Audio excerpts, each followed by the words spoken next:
Sarah Johnson's hands trembled as she pressed the phone against her ear, her voice cracking through tears. 911, please, you have to listen to me. Something terrible is about to happen, and I'm the only one who knows. The emergency operator's calm voice cut through the static while Sarah's eyes darted frantically around the empty Anderson mansion. Ma'am, I need you to calm down and tell me exactly what's happening. Sarah took a shaky breath, clutching a phone that wasn't hers, its screen lighting up with message after message. Check his phone, she whispered urgently. The messages, they change everything. But let me take you back to where this nightmare began, just 24 hours earlier. Sarah had no idea that stepping into Paul Anderson's pristine marble foyer that Tuesday morning would transform her from a struggling single mother into the key witness in a case that would shock an entire community. At 34, Sarah had been cleaning houses for 7 years, ever since her ex-husband abandoned her and their 2 children. The Anderson job was her lifeline, paying more in 1 week than most of her other clients paid in a month. Paul Anderson, a successful tech entrepreneur with graying temples and an expensive suit collection, barely acknowledged her existence beyond the monthly check. That distance had always suited Sarah fine until now. Morning, Mr. Anderson, Sarah called out as she entered through the service door, her cleaning supplies rattling in their caddy. Paul stood in his kitchen, coffee mug in hand, staring out at his perfectly manicured backyard. Something felt different about him today. His usual confident posture seemed strained, and dark circles shadowed his eyes. Oh, Sarah. Yes, good morning. His voice carried an edge she'd never noticed before. I'll be in my office most of the day. Try to keep the noise down, if you don't mind. Little did Sarah know that Paul Anderson was carrying secrets that would soon explode both their worlds. As Sarah began her routine in the living room, she couldn't shake the feeling that something was terribly wrong. The house felt charged with nervous energy, like the moments before a thunderstorm. She'd developed an instinct for reading the emotional temperature of the homes she cleaned. Angry couples left different residue than grieving families. And Paul Anderson's house today felt dangerous. The morning passed uneventfully until Sarah moved to dust Paul's home office. He'd stepped out for what he called a quick meeting, leaving behind his usual cup of coffee and, unusually, his phone. The device sat face up on his mahogany desk, its black screen reflecting the afternoon light streaming through floor-to-ceiling windows. Sarah had been polishing the desk's surface when the phone suddenly buzzed to life. The notification preview made her blood run cold. She read the words once, then twice, her heart hammering against her ribs. The plan is set. Tomorrow night. Make sure you're ready. But what happened next shocked everyone, including Sarah herself. Instead of pretending she hadn't seen anything, she found herself drawn to that phone like a moth to flame. Her cleaning cloth forgotten, she glanced nervously toward the hallway.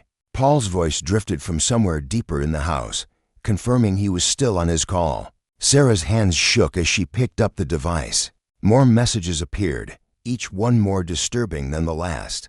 Names she didn't recognize, amounts of money that made her dizzy, and threading through it all, references to Project Phoenix that sent chills down her spine. I have to go. Paul's voice grew louder, footsteps approaching the office. Sarah's breath caught in her throat. This decision would change everything. She quickly memorized as much as she could, her mind racing to process what she was seeing. The messages painted a picture of something massive, something that would hurt innocent people. But before she could read more, Paul's footsteps stopped just outside the door. She'd barely returned the phone to its original position when Paul appeared in the doorway, his face pale and drawn. Sarah, everything all right in here? Yes, sir. Just finishing up the desk. Her voice sounded far into her own ears, high and strained.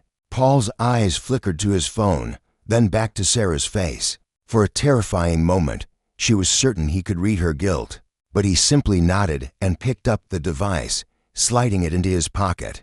I'll be out for the rest of the afternoon, he said, already moving toward the door. Lock up when you're finished. As Paul's Tesla disappeared down the tree-lined driveway, Sarah sank into his leather chair, her legs too weak to support her. The weight of what she'd discovered pressed down on her chest like a physical force. She thought of her children, Emma and Michael, probably doing homework at their after-school program right now. They depended on her income from this job. They depended on her making smart, safe choices. But those messages suggested that Paul Anderson was planning something that would destroy lives. And tomorrow night, whatever Project Phoenix was, it would begin. Sarah pulled out her own phone with trembling fingers, but hesitated before dialing. Who could she call? What would she even say? "Officer, I was snooping on my employer's phone and found some suspicious texts."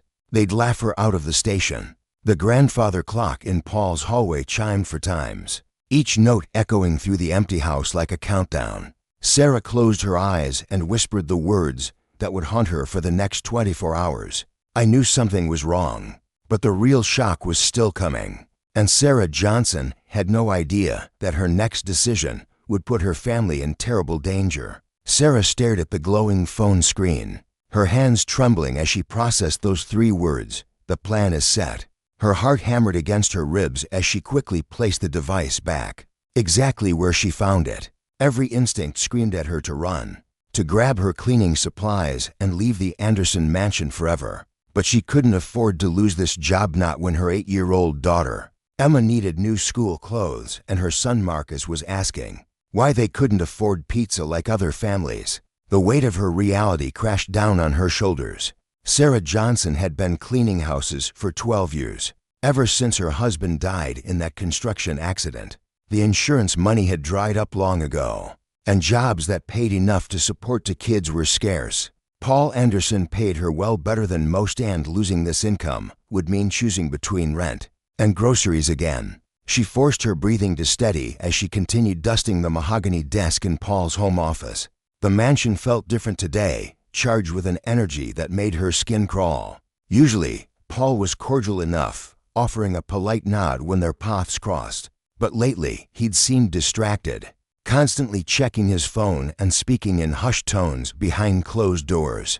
As Sarah moved to clean the bookshelf, Paul's voice drifted through the partially open door to his study. He was on another call, his tone sharper than she'd ever heard it. "I don't care about the timeline," Paul snapped. "The numbers have to add up perfectly, or we're all going down for this." Sarah froze, her feather duster suspended in midair. She edged closer to the door, her pulse quickening. "Laura, listen to me very carefully," Paul continued, his voice dropping to an urgent whisper. "If this Phoenix thing goes sideways, I'm not taking the fall alone. We agreed on that from the beginning." Phoenix, the same word she'd glimpsed in that text message. Sarah's mind raced as she tried to piece together what she was hearing. Was Paul involved in something illegal? The thought seemed impossible. He lived in a $7 million home, drove luxury cars, and donated to local charities. But the fear in his voice told a different story. Determined to understand what she'd stumbled into, Sarah made a decision that would haunt her for weeks. When Paul left for his afternoon meeting, she slipped back into his office. Her hands shook as she approached his computer, which he'd left unlocked in his haste. She told herself she was just protecting herself if Paul was involved in something dangerous. She needed to know.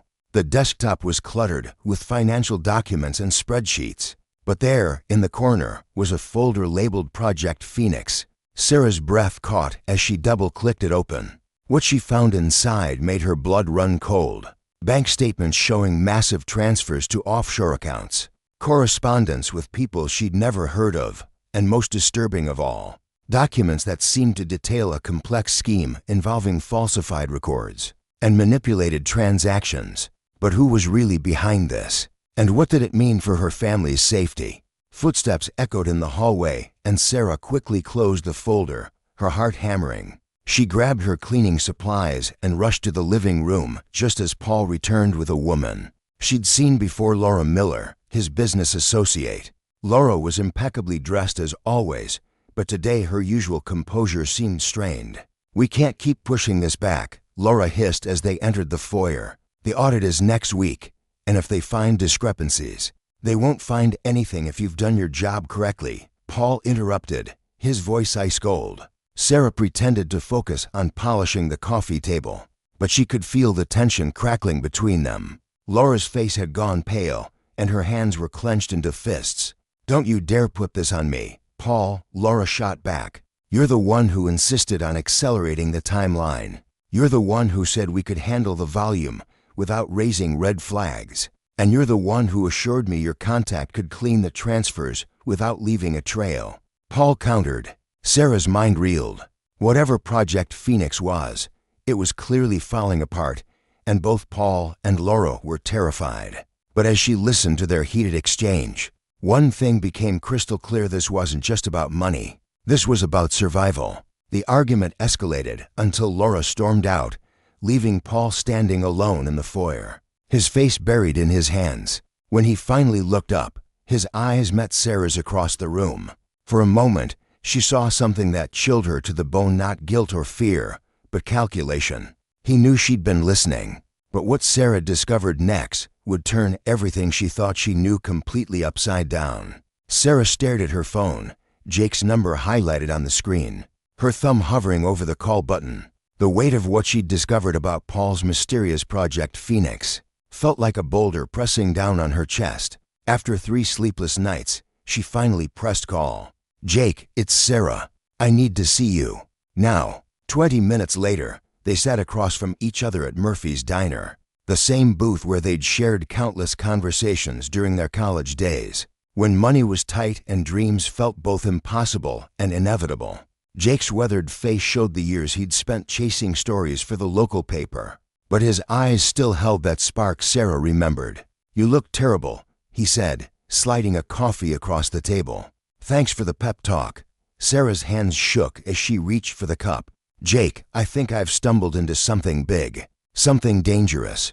She told him everything: the text message, the heated phone calls, the hidden computer folder, the argument between Paul and Laura Miller. Jake listened without interrupting, his journalist instincts sharpening with each detail. "So you're telling me Paul Anderson, the guy who donates to every charity in town, is running some kind of scheme called Project Phoenix?" Jake leaned back, processing. "Sarah, these are serious accusations. I know how it sounds, but something's not right. Yesterday, I overheard him telling someone the timeline had to be moved up, and when I was leaving, I saw Laura Miller in the driveway." She looked panicked. Jake pulled out his phone and started typing notes. "What exactly did you hear in this phone conversation?" He said, "The transfers need to happen before Friday, or we're all exposed." Then something about making sure the paper trail leads back to the foundation. Sarah's voice dropped to a whisper. "Jake, what if they're stealing from charity funds?" But before Jake could respond, Sarah's phone buzzed with a text from Paul. "Sarah, need to discuss your schedule changes. Come in early tomorrow." "That's weird," she muttered, showing Jake the message. "I never requested schedule changes." Jake's expression darkened. "Sarah, I think you need to be very careful. If what you're suggesting is true, these people have a lot to lose." The next morning, Sarah arrived at the Anderson house with a knot in her stomach that had nothing to do with skipping breakfast. Paul met her at the door, his usual distant politeness replaced by something that made her skin crawl. "Sarah, come in. We need to talk." She followed him to his study, the same room where she'd discovered the Project Phoenix folder. Paul closed the door behind them, and she suddenly felt trapped. "I've been thinking about our working arrangement," he began, his voice carefully measured. "It might be time for some changes." Sarah's heart pounded, but she forced herself to maintain eye contact. "What kind of changes, Mr. Anderson?" "Well, for starters, I think your cleaning duties should be more focused. Less wandering around the house." His smile didn't reach his eyes. Sometimes curiosity can get people into trouble they never intended. The message was clear as glass. He suspected something. "Of course, Mr. Anderson. I'll stick to the main areas." Sarah's voice sounded steadier than she felt. "Good.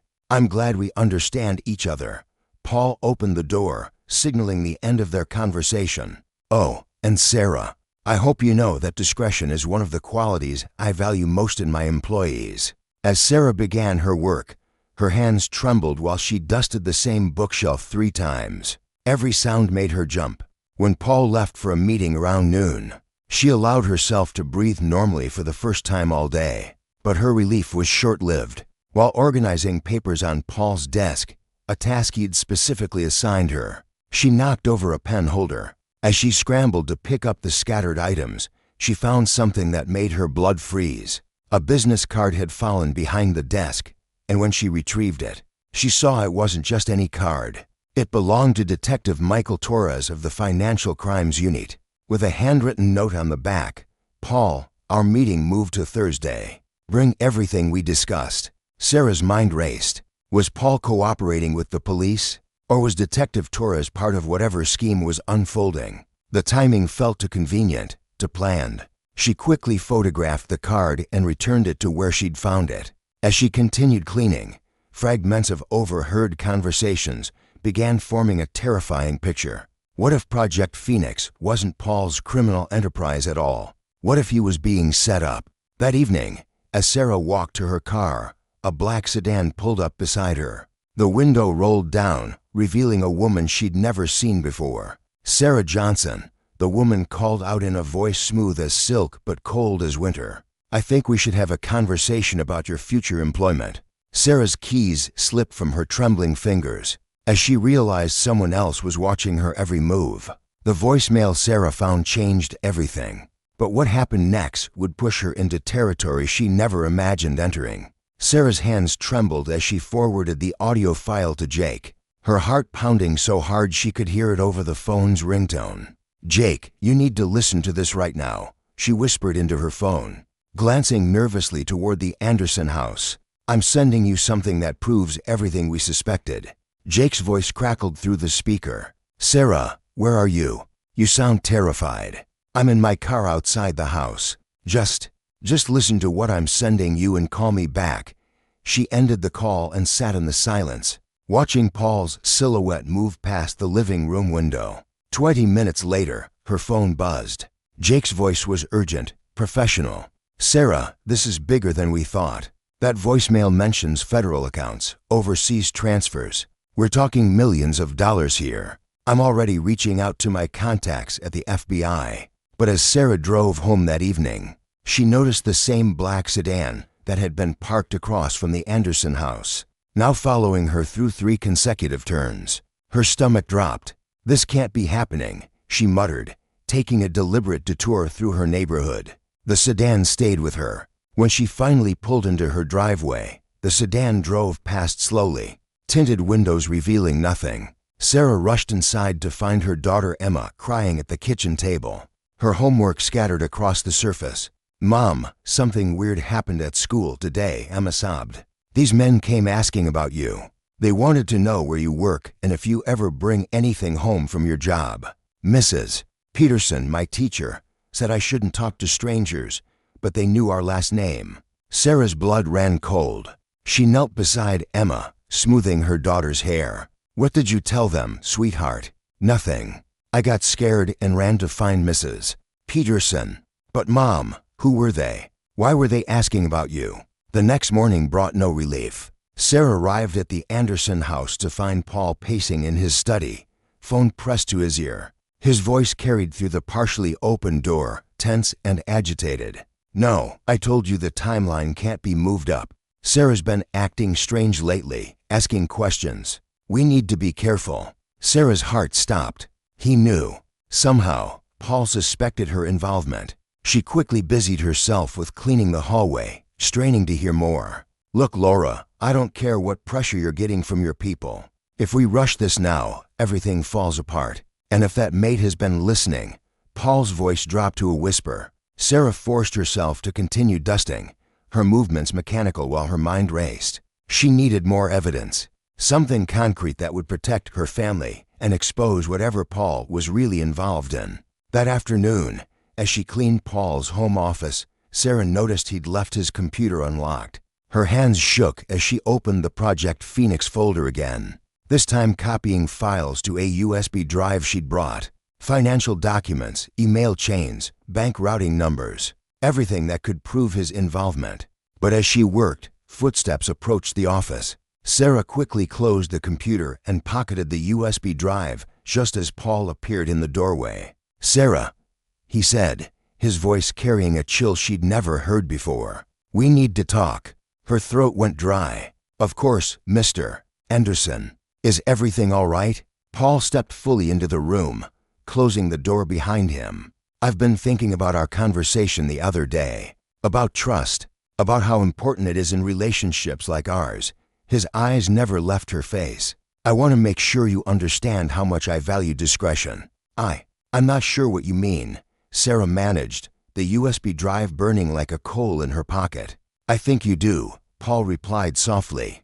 "I think you understand perfectly. The question is, what are we going to do about it?" Just then, Sarah's phone buzzed with a text from Jake. "Emergency. The FBI wants to meet with you tonight.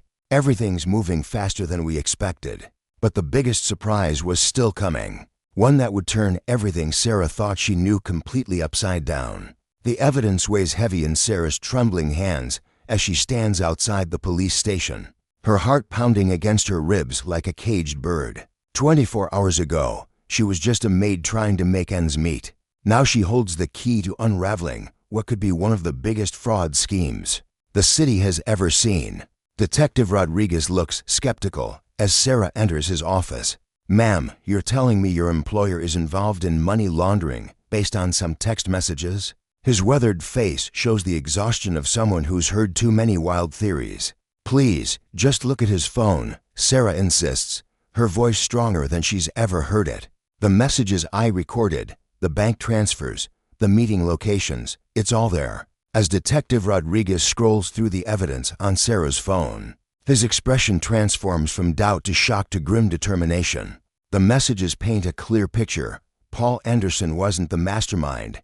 He was being set up as the fall guy by his business partner Laura Miller and her associates. They'd been using his company accounts to funnel dirty money, planning to disappear and leave him holding the bag. "Ma'am, this is substantial evidence," Rodriguez admits, reaching for his radio. "We need to move on this immediately." Within 2 hours, the Anderson property is surrounded by police vehicles, their red and blue lights painting the manicured lawn in urgent colors. Sarah watches from inside a patrol car as officers flood the house she's cleaned countless times. Her hands shake as she realizes the magnitude of what's unfolding. Paul emerges in handcuffs, confusion etched across his face until he spots Sarah through the car window. For a moment, their eyes meet, and she sees not anger, but something that looks like gratitude mixed with fear. The real break comes when Detective Rodriguez confronts Laura Miller at her downtown office,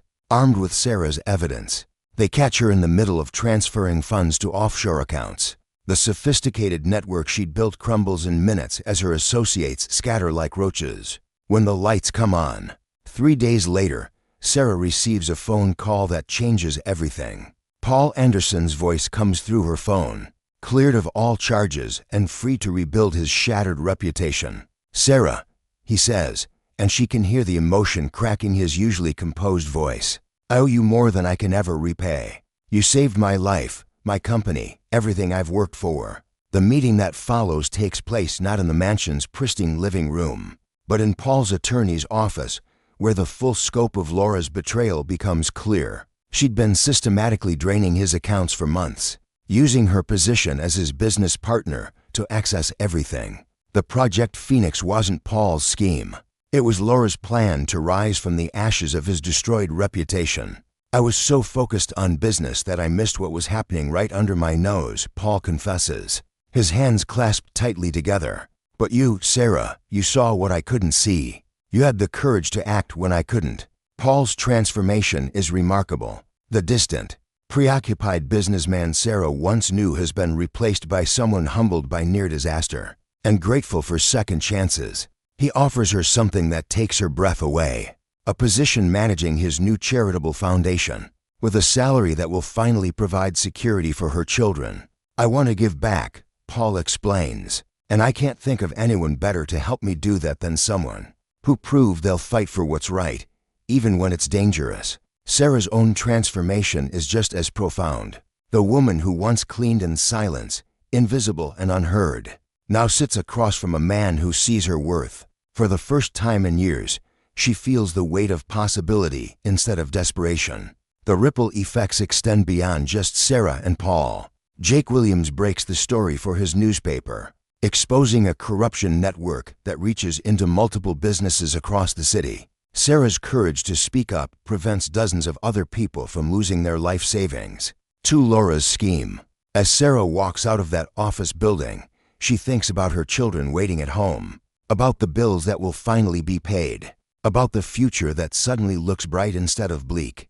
But more than that, she thinks about the moment when she chose to act instead of staying silent. Standing on the busy sidewalk, surrounded by people rushing to their own destinations, Sarah realizes that sometimes the right choice isn't the safe choice. Sometimes integrity demands courage, and courage demands action. Every person walking past her has the power to change someone's life, maybe many lives, if they're willing to speak up when they see something wrong. The messages on Paul's phone changed everything, but it was Sarah's decision to expose them that made the difference. In a world where it's easier to look away, she chose to look closer. In a situation where silence seemed safer, she chose to speak up. And that choice didn't just save Paul Anderson's reputation or secure her family's future. It proved that ordinary people can do extraordinary things when they refuse to let injustice go unchallenged.